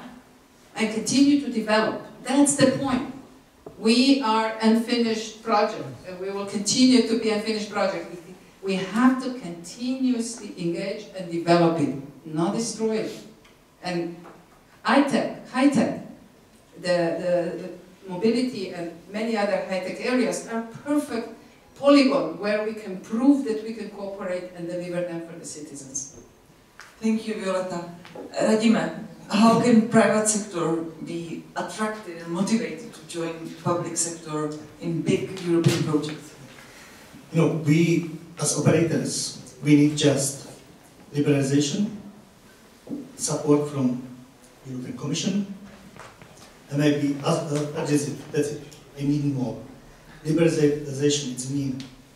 Today, on railway business, this is no tendering, but thanks for the package will be soon. But all problems is that when I have international routes, and the regulation was first railway company in Europe, which we did international connection. Yeah. Always till now, state operators usually stop on the border, and another one continue. So it was the first one which go from Prague to Košice, from Czech Republic to Slovakia, and we had big problems in Slovakia because there is a clientelism, corruption, whatever, yeah, and they want to just take it out and finish. Yeah? And you help us so much. Yeah? We had even we start the line to Vienna, Austria, beautiful Austria, but you cannot believe how big clientelism was there. First year, they didn't accept us as an operator. They said, you cannot have a shop in the station. We have no shop till now, after 1.5 years in Austria. Yeah? Next year, we're starting to Budapest. Hungarians, I heard, they are really very strong against the privates and internet and not local. Yeah? So we need support and not discrimination. Yeah, exactly. The liberalization is important. If the low-cost operators in airline business wouldn't come, then usually the airline tickets cost like 800 euro for economic food. They call it full economy fare. Yeah? Or 1,000 euro return for business class. It was so huge prices. Yeah? Now they are airline business costs nothing, and they are making money even with the small cost. And you can help us, as I said, with this selling system. Yeah? Doesn't matter small operator or big one. You know, if I do business, if I do as a passenger can come to any shop, any state, any online system, and can buy a ticket, it's important because everybody can operate trains, buses. It's easy. Just few people, and some investment to buy a rolling stock. It's easy. It's so easy. The most important is to sell. Yeah? This is most important. And today in big Europe, it's like one country, but I cannot buy a ticket from Prague to some village to Portugal. Well, it's quite impossible. I have to maybe browse free state railway operators and combine manually. Yeah, it will help us. It happened. Thank you. Milan, I wanted to add something now or later? Later. Okay. I have just one question for you because I'm curious. We had some studies and I just wanted to ask you, should we be afraid of autonomous self-driving cars? No. Who think yes? Hands up. Should we be afraid? Why? Should we be afraid? Only one? Two? I'm curious because we did our research in Czech Republic and poll shows that 44% of Czech population is actually worried.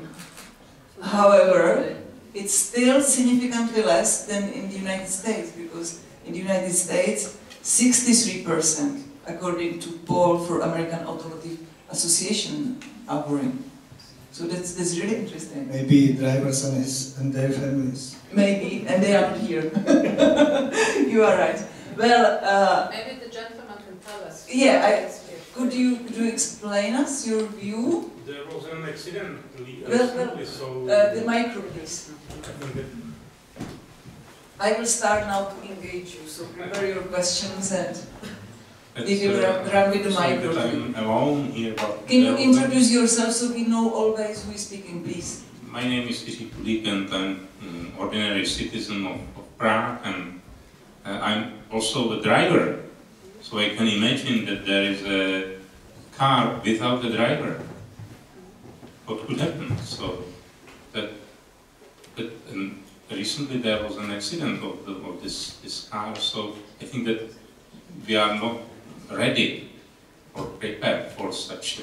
Maybe in some longer time we will be able to accept this revolutionary transport style. So. Okay, thank you. Commissioner, what do you think that should be the European approach to autonomous transport regulation? Just a quick question. I think the gentleman is right in the sense that it will take a longer time to get ready for a full-fledged autonomous mobility. So that's why I offered a bet that 30 years' time might not even be enough for a full-fledged autonomous mobility.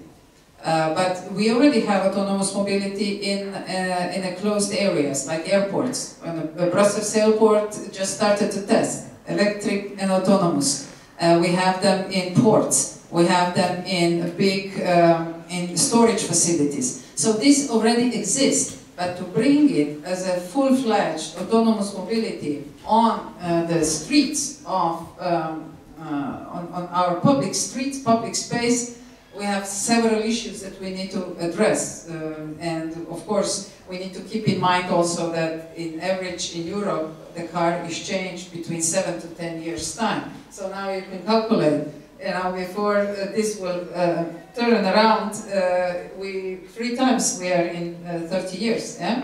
Period.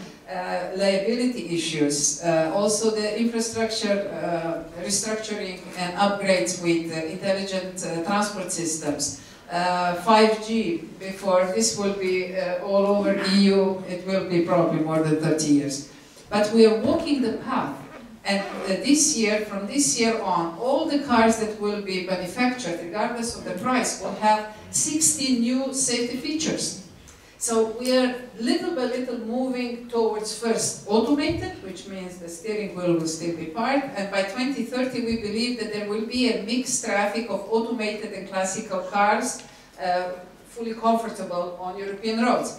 And then at least 20 more years before we can comfortably introduce full-fledged autonomous mobility. That doesn't mean that there won't be a car with autonomous mobility. But you will be able to drive only in certain areas. So full-fledged, especially on highways and in major roads, it will take a little bit longer. But this is the path we are walking. The vision is clear, and step by step we will get there. One point came to my mind, and then I will really pass you the floor. Today we know that especially in regional transportation, like regional trains and buses, they are usually subsidized and co-financed by public budgets in the EU countries. We are talking about autonomous driving. This will change completely the rule of public budgets to support the transport. So what should be the role of public budgets in this future of mobility? Yeah. The PSO contractors, so regions and Minister of Transport, which pay subsidies, huge subsidies for public transport, I think they will save money. I'm sure, but as I said, the autonomous, full autonomous will devastate the public transport if will be not quick or quick enough. Yeah. Because then I can start from garage and continue with do some emails to Prague. Yeah. Which we are so close to autonomous on railway. Now the European Commission, European Union, will invest billions of euro for ETCS system. There we have already the trains. Yeah, So till 2025, have to be all the main roads in Europe covered, infrastructure have to be covered with ETCS. But my question is, I think it's ETCS number 3 already, yeah? So it's so many different levels now. And it's the new ETCS system will be base for the full autonomous system or not? Because today, with ETCS, the train is absolutely safe. The driver is there just to pick up the self-mergers. Yeah? So somebody has to pick up them and to stop on the station, which is easy. GPS stop. Yeah? So the question is, if this money, which will be spent for ETCS, will be as a base for the full autonomous railway system, because the railway is so much close as a maybe airlines. Interesting. That was the question. That's the direction we're going. We already have trams that are with no drivers, and the city of Paris, you have trams which are fully autonomous. You have platooning with the trucks. So things are happening, but full-fledged, it will take a while before we get it. Okay, thank you. Now I will pass the floor to, there was a gentleman here who was the first one, the second one. Okay. Wow, so I'm happy. So many questions. Can we, no, here, in the first row, please. The first gentleman. So you will be running today, I think, with the micro. Thank Please, you very much. if you can always introduce Yes, yourself. Good morning, my name is Martin Hausenblas, I'm from Litago. Thank you very much for an inspirational speech, Violeta. I'm really amazed about the way of leadership and thinking, how you think. There's one thing I'm really deeply concerned with. I saw some graph of development of autonomous vehicles, and I would like to tell you, I'm in the business, you are seriously underestimated pace of development, and you are not hitting you're not even scratching the pace. And this is terrible, because Czech Republic is heavily depending on automotive industry. I think we have like 25% of exports and 12% of GDP at something. And it's an issue of national security. If we, as a Czech Republic, if we, as a Europe, miss this, we will be in serious difficulties. We definitely do not have a leadership role. We are followers at the moment, and market will not ask, it will simply demand. And if we have this position, we cannot plan for 30 years. We have to speed up. If you can do something on European level, please implement law for autonomous vehicles. I'm happy you're implementing law for drones, but according to the law of physics, consumption of electricity or energy for drones will be 5 times higher than for vehicles. Autonomous vehicles in cities will solve our problem with storing of energy. They will solve our problems with congestions. They will solve our problems with mortalities. The gentleman there said he's concerned about one dead person on the road hit by an autonomous vehicle every day. It's dying 3,600 people in the world on roadside accidents. And this is the opportunity to decarbonize, because 25% of CO2 emissions are produced by traffic. So please, if you can do one thing, immediately, we need it immediately on national or on European level. We need law to support autonomous vehicles. We are terribly behind, and please remember, innovations are always exponential. Our way of thinking is always linear, and we have to take this in mind, and I will be happy to see some progress. So this is first thing. Second thing, Czech Republic is going to invest 1 trillion Czech crowns to system of high-velocity trains in the near future. They're terribly concerned about one thing. We have a design of high-velocity trains, 35 years old. We are not planning for last accessible technology like 400 kilometers per hour. We are planning for 250. We will build an infrastructure for 1 trillion Czech crowns, and we will avoid national airport, how is it possible? How is it even possible to think about, if we are talking about multimodality? I think that EU has to do some kind of harmonization process. For instance, if you want European money, you need to get last possible technology, which is 400 per hour. If you want EU money, you need to do integration of airport to the system. If you don't, please forget it. Forget money, because this is what EU needs to have synchronized and integrated system on EU level. I will omit electricity system. How we can meet needs for decrease of CO2 emission if every country in the EU is planning its own electricity generation without any other else. These are topics, and this is way of thinking how we can give to think on EU level. Thank you very much. Thank you. I am lucky that I am moderator today. So, because so many questions, and I hope that maybe all of you can answer something. I saw Milena first. And Violeta, if you don't mind, can you be the last one to give the European overview? Maybe you can comment on both, because I will comment on Mr. Hazelblatt's comment. I will just also say to you, because you invited us not to be self-centric, sometimes hard, we know that, but in our national AI strategy, there in this Center of Excellence, one of the priorities is security of citizens, and it's also connected with security in autonomous cars. So here we can contribute to the European Union advancement in the transport area. I would be careful with commissioners asking to legislate. Because, for example, if we take e-privacy, which is my beloved piece of legislation, e-privacy regulation, we have, it includes machine-to-machine communication without proper impact assessment, how it impacts AI or, for example, autonomous car. So if we ask Commission to legislate, then there must be proper, impact assessment, and we must think twice if we really need a legislation or special legislation. And also, I would ask Commission.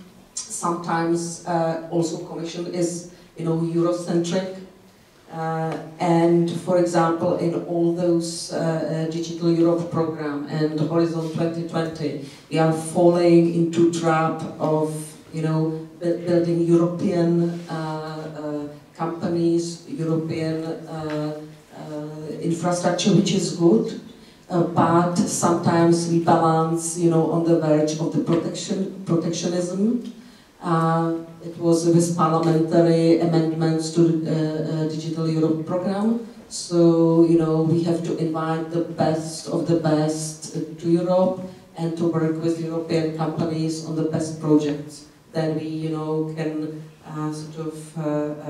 speed innovation. Somebody else want to comment, or only the Commissioner?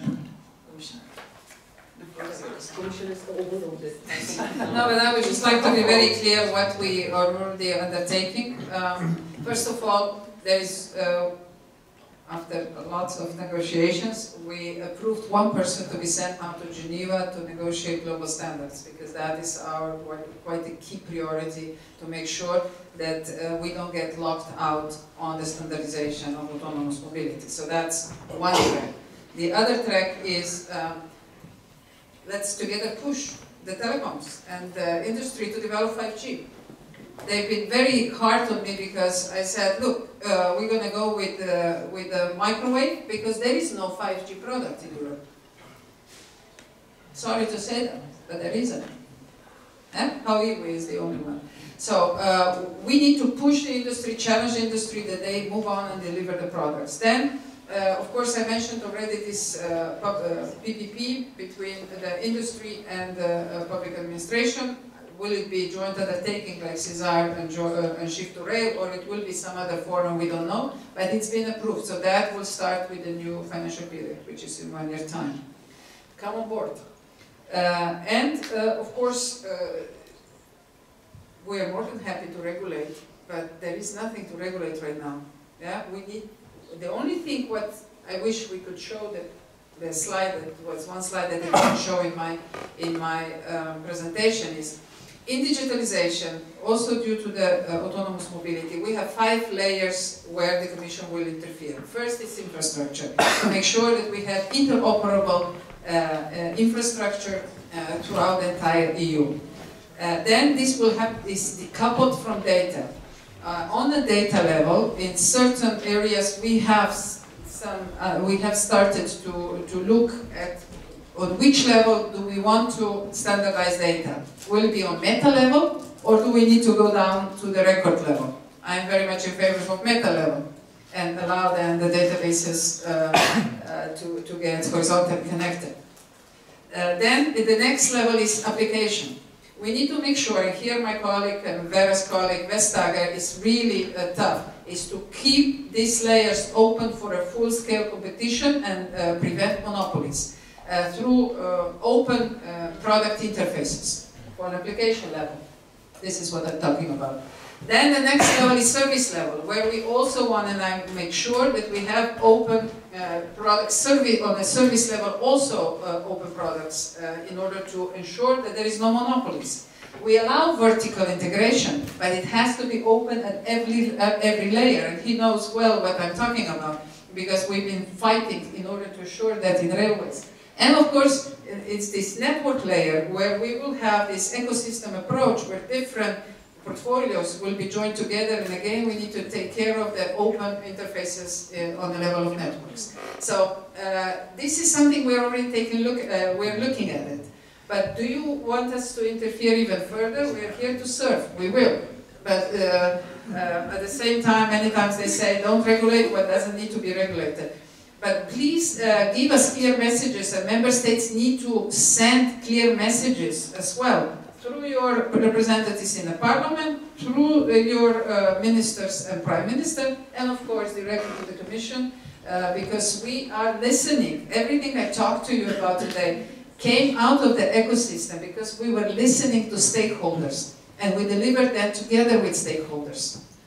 In this, only through cooperation, we can actually keep up with the rest of the world. And don't take everything for granted that comes from China and US. US has a completely different approach. They decided on autonomous mobility, autonomous vehicle, and that's it. We really push strong for intelligent infrastructure, vehicle-to-infrastructure communication, and vehicle-to-vehicle communication. We believe that that is the future. But of course, we might be wrong.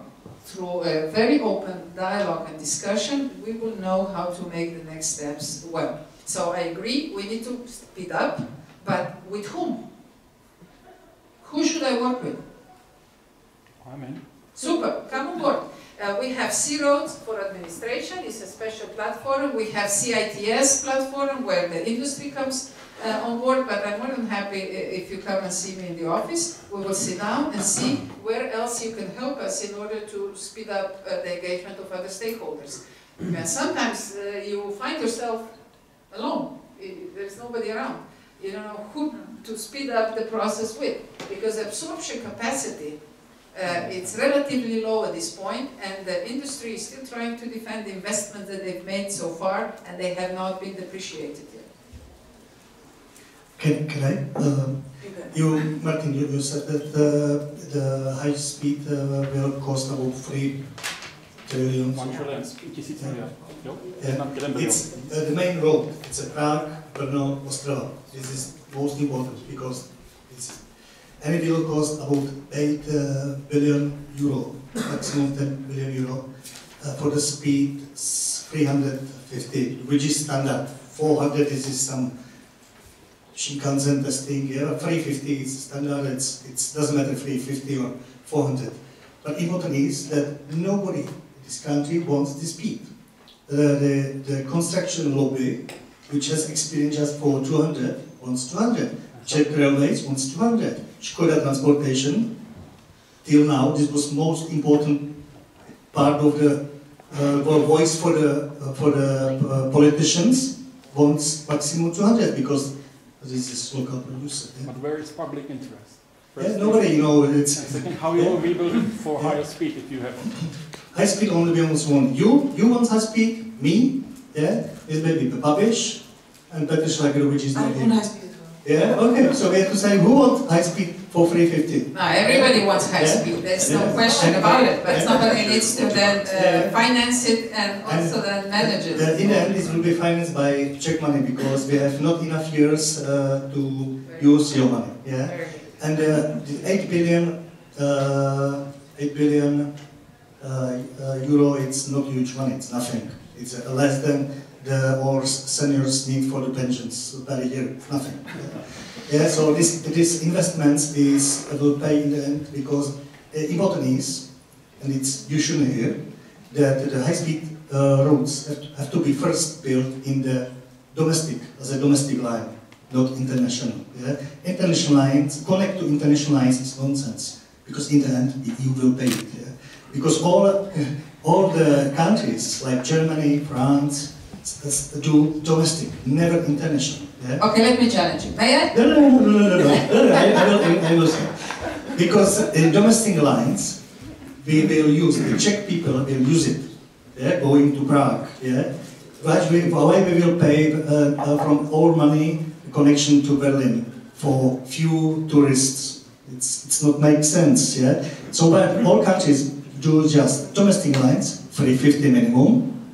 EU then, Violeta, will look at, oh, the guys do just domestic. We should connect with EU money. Yeah, and you pay in the first. But let's bring this topic down to the earth, because we are practicing high speeds in Europe, and we have a very successful Eurostar, London, Paris, Brussels, Amsterdam. Nobody in Brussels thinks about flying to London or Paris anymore. That's it. Now the new extension will be towards Berlin. My vision is that all capital cities and major industrial zones should be connected with a high speed. But let's learn also from Spain. Spain went ahead and introduced high speeds all over Spain. Spain is the third country in the world based on the high speed kilometers. But they're in serious troubles because they did not take on board the volume, the passengers, the number of passengers. So they made a mistake, and instead of connecting ports with the normal speed, through the normal railways, they built all over Spain high speeds, and now the ports are in serious trouble. So they are changing now the logic. But we need to know that high speed needs a new infrastructure. It cannot be run on the classical infrastructure. That's why we decided that at least by 2030, all member states should be connected with the corridors of 200, between 180 and 240 kilometers per hour speed on all major corridors in order to ensure that the cargo can travel fast throughout the EU. And then high speed, I hope, that we will also buy this new vision that all the major hubs that have sufficient traffic loads up to 600 kilometers will be connected with high speed. That means that the regional aviation can be seized and the high-speed trains can take over. The vision is clear, but we need to also understand that we need engagement from stakeholders, from member states, because the vision of the Commission has no meaning if there is no stakeholder support and planning and engagement and serious commitment in order to deliver that. But we have good examples, and we will continue to spread this high-speed networks based on the traffic loads. I'm sorry, we need to go to... Everybody's leaving, so I think that should be a message. There are so many people raising their hands, so we have to go. We have only 20 minutes left. I have a gentleman here who asked the floor.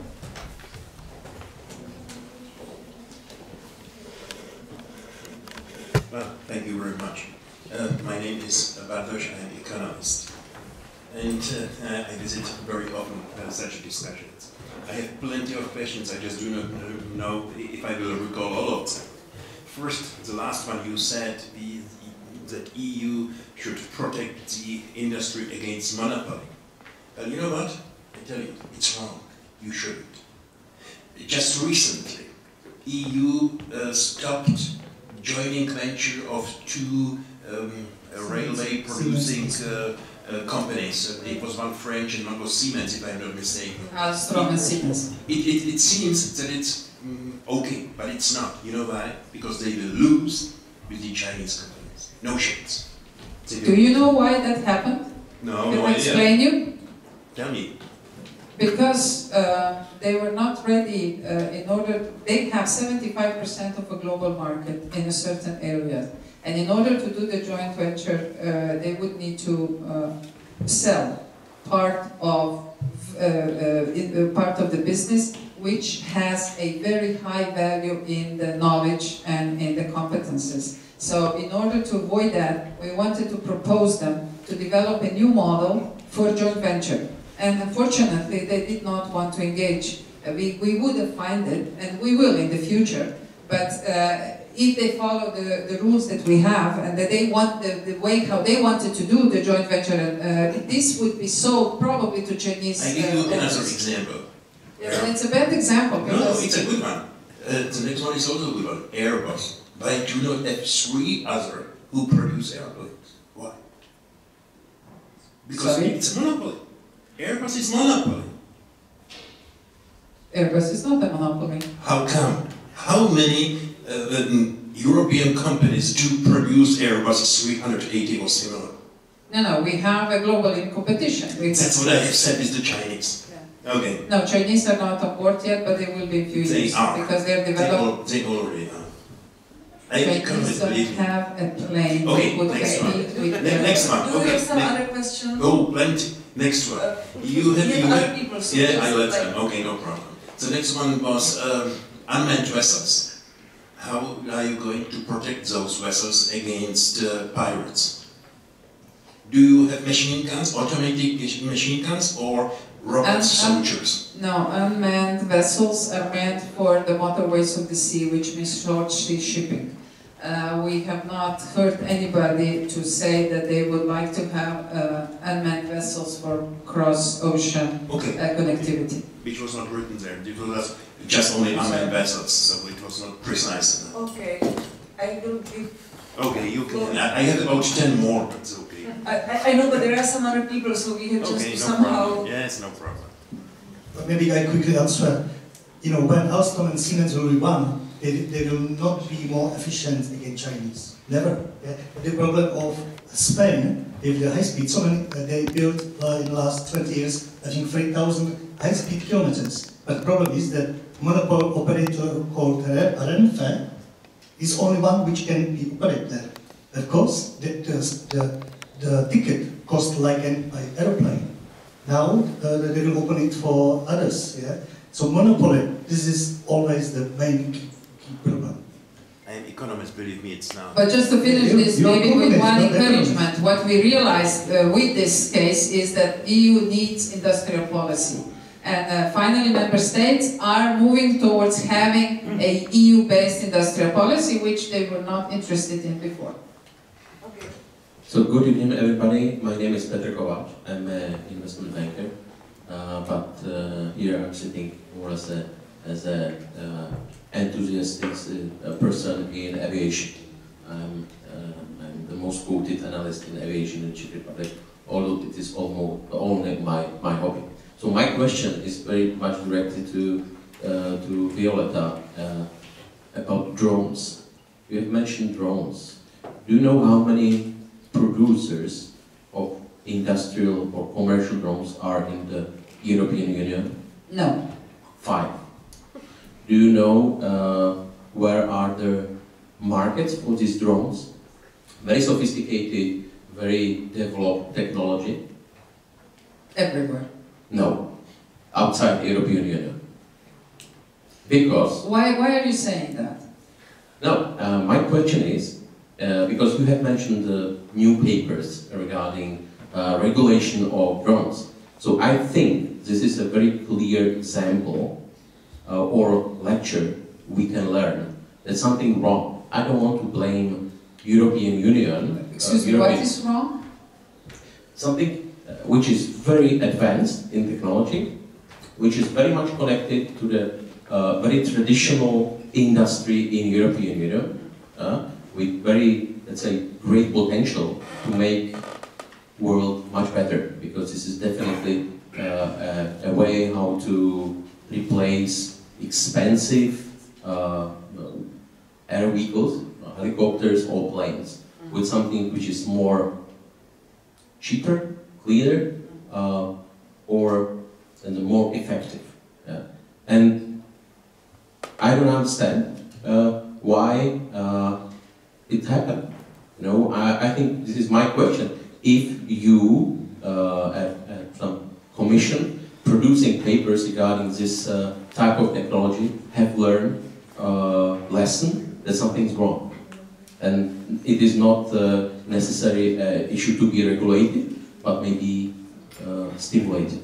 Okay, I really apologize, but I cannot understand what exactly your point is. But let me repeat: EU has now, for the first big area in the world, a regulatory framework for management of drones since September last year. Safety regulation, because safety comes first. Nobody else has it. Today I discussed it with my Chinese counterparts. They're just starting with what we already have as a law translated in all languages. The second thing is, as I mentioned, in a few days' time we will have implementing rules under which the services will be delivered. And we regulated not the technology because it's changing too fast, but the risk factor under which the drones are used in the service sector. So services and risk factors.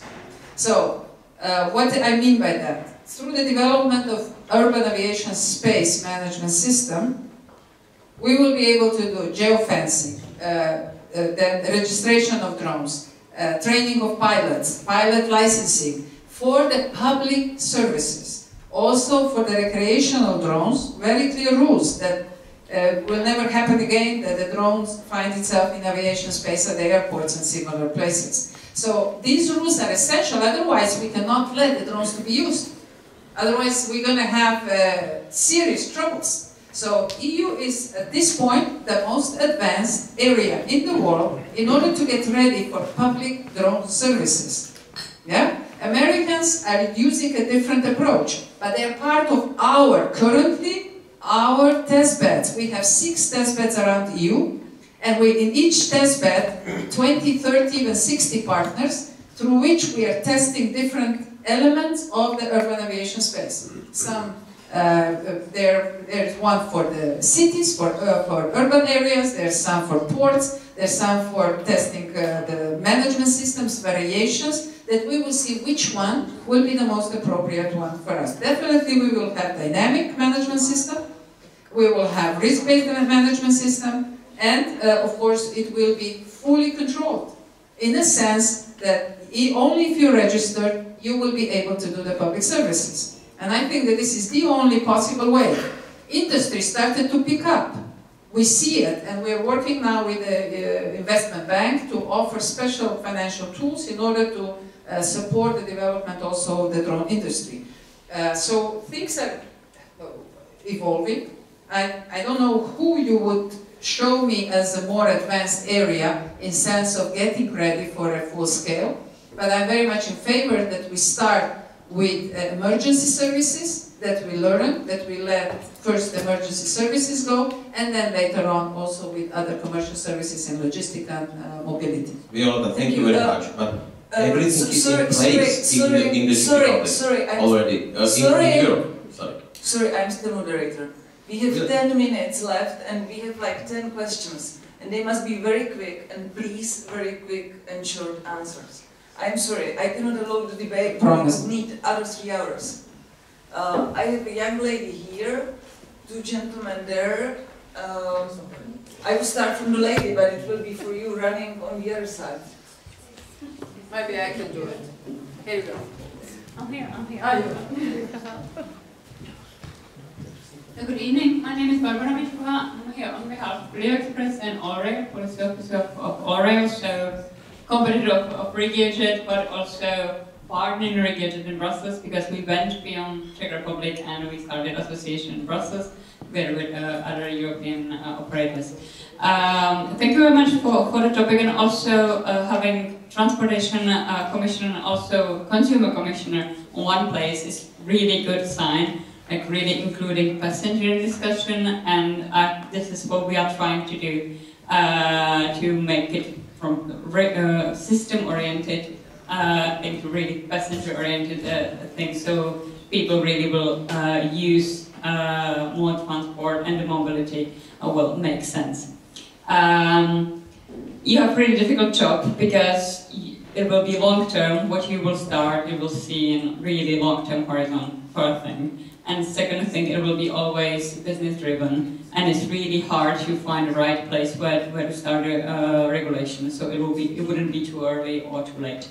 May I ask for the last slide that you just shown regarding the data, if it's not, because that was quite a good scheme. And yes, we only have 10 minutes. Yeah, and the question is because you have data there, and so this is something that can be really done quite fast if the data will be and data sharing will be mandatory. Because if it's really going to be on a voluntary basis, it wouldn't be good for passengers because they can't see the outcome soon, and then they can't use the multimodality transportation as fast as they can now if the data would be mandatory. Would you support mandatory data sharing? Absolutely, and currently we're negotiating what is going to be public data, what's going to be personal data, and what will be proprietary industry data. So this is underway, because without that we cannot do autonomous mobility or any other automated mobility. But I'm on the side of open society, so I try to encourage to share as much data as possible, because that drives the development and startups and also disruptive innovation. Thank you, gentleman there. I see you all. I see you. My name is Peter Harnot. I have a question in the 5G internet and will be world network of kilowatt hours, and will be very easy to charging electric vehicles and not will be using so heavy batteries like today. So my question is if we are preparing for this 5G.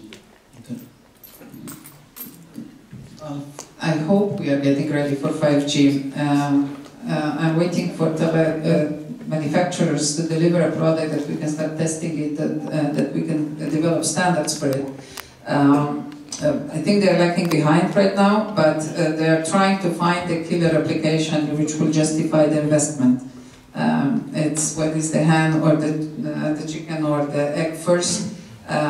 But we know that currently we have no other technology to deploy all this high-level new technological solution without 5G. So I don't have the answer. This is the question for the industry to see how quickly they can start delivering the solution for 5G. Maybe Deputy Minister Jourova has the answer? If I may add, yeah. There's the auction being prepared for the fourth operator in the Czech Republic, and also for the 5G operator, which should be issued very soon. The principles of the auction should be issued quite soon, and it will be in place, the auction itself, in the autumn this year. That's for the 5G, and also the government recognizes very seriously that the infrastructure for electronic vehicles is the thing that should be supported by the government. So this is the way we should continue. Thank you. Gentlemen. Good evening. My name is Jako. I am Vice President from Czech Parliamentary Alliance. I would like to at first thank to Violeta and DG Move for the regulation for drones, because it was hard work. I was on many meetings in Brussels, for example.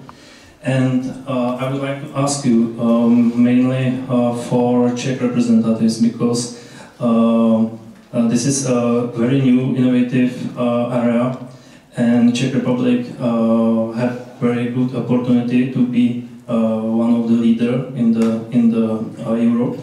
There are some initiatives like urban air mobility, which support the European Commission, and many countries, such as Switzerland, for example, have transport delivery blood in cities like Lugano, Bern, and others. In Finland, there are many testing using drones for delivery goods, or in Paris, we can heard that they try to create study to using drones for peoples in the Paris. So I miss these studies or this using this technology if we are talking still about innovations, and we don't talk about this technology, how we can use it in the not only for the transport peoples, because we will wait some years, because it is long process, but Uber can fly with people in 2023, and Airbus can fly with people 2025. So it is quite soon. So we need to take also urban planning in 3D and count with this technology. Are we preparing something like that? I can tell you for the EU level, I hope I will fly before I finish my mandate. So you're not ambitious enough for me. But of course, before it becomes commercial, there are lots of obstacles that still need to be overcome. And in parallel with everything that I've said, with my colleague Avramopoulos, who's in charge of Home Affairs, we have now a working group on security and partially also safety. And until we really have a good answers for how to address this drone security and security of the services, I don't see how we can let it go in a full-fledged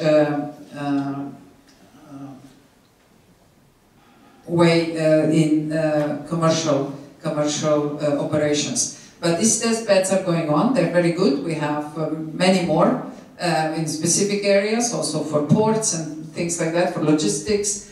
And based on that, we are learning a lot. There's extremely active community. I hope you are on board because they're really, really active. They're delivering per month the concrete results. So I think that this could potentially be one of the most successful mobility stories of European Union.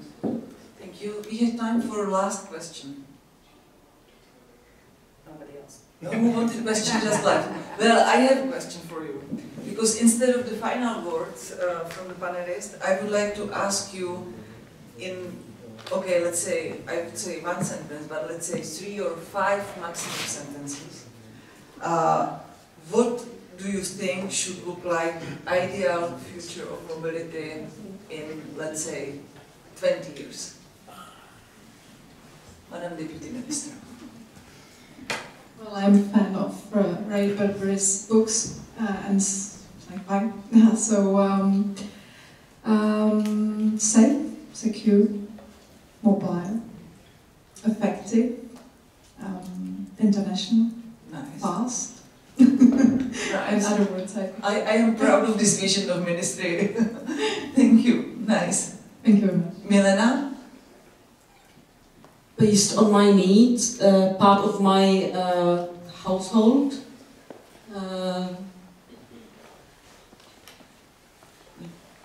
maybe shared.